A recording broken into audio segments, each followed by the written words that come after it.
আসসালামু আলাইকুম ওয়া রাহমাতুল্লাহি ওয়া বারাকাতুহু।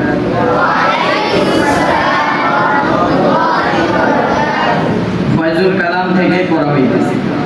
বিসমিল্লাহির রহমানির রহিম।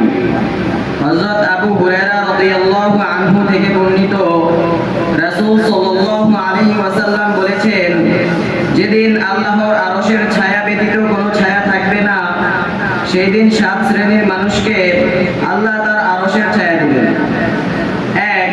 ন্যায়পরায়ণ শাসক। 2. যে যুবক আল্লাহর ইবাদতে তার যৌবন কাটিয়েছে। 3.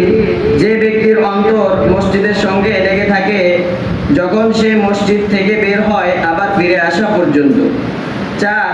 সেই 2 ব্যক্তি যারা পরস্পরকে আল্লাহর জন্য ভালোবাসে, উভয়ে মিলিত হয় আল্লাহ তাআলার জন্য এবং উভয়ে পৃথক হয় আল্লাহ তাআলার জন্য। 5. যে নির্জনে আল্লাহ তাআলাকে স্মরণ করে, তখন তার চোখ আল্লাহ তাআলার জন্য অশ্রু ঝরায়। 6. যাকে সম্ভ্রান্ত সুন্দর নারী পাপের আহ্বান করে আর সে বলে, আমি আল্লাহ তাআলাকে ভয় করি। 7. যে গোপনে দান করে, এমনকি তার বাম হাতও জানে না তার ডান হাত কি দিয়েছে। হযরত আবু ইয়াসার রাদিয়াল্লাহু আনহু বলেন, আমি রাসূল সাল্লাল্লাহু আলাইহি ওয়াসাল্লামকে বলতে শুনেছি, যে ব্যক্তি কোনো ঋণ গ্রহীতাকে অবকাশ দিল কিংবা পূর্ণ মাফ করে দিল, আল্লাহ তাকে তার আরশের ছায়ায় স্থান দিবেন।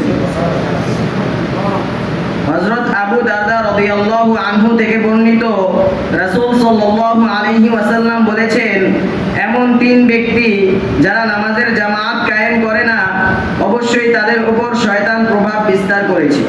তারা গ্রামে থাকুক কিংবা জনমানবহীন অঞ্চলে, সুতরাং তুমি জামাত আঁকড়ে ধরবে।